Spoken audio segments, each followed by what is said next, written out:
And so the potential risk or opportunity, depending on how you look at it, that we potentially face in global markets is that we could see a pretty big rotation of capital out of the US and into other countries around the margins.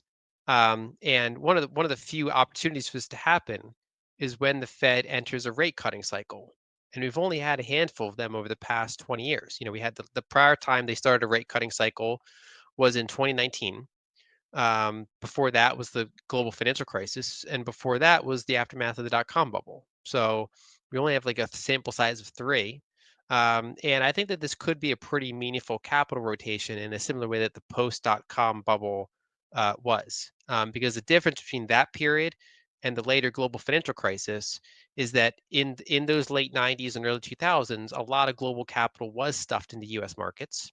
And so as the economy slowed down, as the Fed ran more dovish monetary policy, that allowed capital to flow elsewhere, encouraged it to flow elsewhere. Whereas in the global financial crisis, the US was already fairly underinvested globally. It was kind of the completion of that cycle. And so you didn't really see a repeat of that. And this is the first cutting cycle that really does look a lot like the early 2000s in terms of potentially encouraging capital to go elsewhere.